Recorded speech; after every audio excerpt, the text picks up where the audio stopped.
Hormuz കടലിടുക്കിൽ ഏറ്റുമുട്ടി ഇറാനും അമേരിക്കയും. ഇറാന്റെ 2 എണ്ണ ടാങ്കറുകൾ പ്രവർത്തനരഹിതമാക്കിയെന്ന് US സെൻട്രൽ കമാൻഡ് അവകാശപ്പെടുന്നുണ്ട്. US പടക്കപ്പലുകൾക്ക് നേരെ തിരിച്ചടിച്ചതായി ഇറാനും അറിയിക്കുന്നു. നിലവിൽ പ്രദേശത്ത് സ്ഥിതി ശാന്തമാണ്. ഇന്നലെ അമേരിക്കൻ സേന നടത്തിയ ആക്രമണത്തിൽ ഇറാന്റെ എണ്ണക്കപ്പലിന് തീപിടിച്ച് ഒരു നാവികൻ മരിക്കുകയും 10 പേർക്ക് പരിക്കേൽക്കുകയും ചെയ്തിരുന്നു.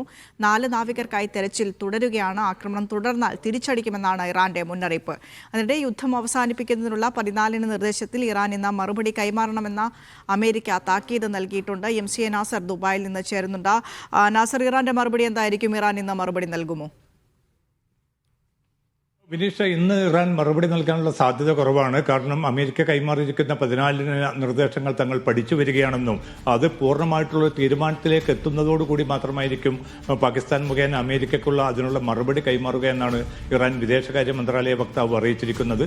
അതോടൊപ്പം ഹോർമസിൽ ഇന്ന് വൈകിട്ട് 2 മണിക്കൂറിലേറെ നേരം ഇറാനും അമേരിക്കൻ സേനയും തമ്മിൽ വലിയ തോതിലുള്ള ഏറ്റുമുട്ടലുകൾ നടന്നു. ഇറാന്റെ 2 കപ്പലുകൾ തങ്ങൾ പ്രവർത്തനരഹിതമാക്കിയെന്നാണ് US സെൻട്രൽ കമാൻഡ് അവകാശപ്പെടുന്നത്. അമേരിക്കയുടെ പടക്കപ്പലുകൾക്ക് നേരെ ഇന്നും വ്യാപകമായിട്ടുള്ള ആക്രമണം തങ്ങൾ നടത്തിയെന്ന് IRGCയും വ്യക്തമാക്കുന്നുണ്ട്. ഇന്നലെ രാത്രി നടന്ന അമേരിക്കയുടെ ആക്രമണത്തിലാണ് ഇറാന്റെ ഒരു ചരക്ക് കപ്പലിന് തീപിടിക്കുകയും ഒരു നാവികൻ മരണപ്പെടുകയും അതോടൊപ്പം തന്നെ 10 പേർക്ക് പരിക്കേൽക്കുകയും ചെയ്തതായിട്ട് ഇറാൻ ഔദ്യോഗികമായിട്ട് സ്ഥിരീകരിച്ചിരിക്കുന്നത്. 4 നാവികരെ കാണാതായിട്ടുണ്ട്. അവർക്ക് വേണ്ടിയുള്ള തെരച്ചിലുകൾ തുടരുകയാണ്. എന്തായാലും ഈ സംഘർഷം ഈ സ്വഭാവത്തിൽ മുന്നോട്ട് പോകുന്നത് ചർച്ചകളെയും പ്രതികൂലമായിട്ട് ബാധിച്ചേക്കുമെന്നൊരു ആശങ്ക ഈ ഘട്ടത്തിൽ രൂപപ്പെട്ടിട്ടുണ്ട്. വിനിഷ.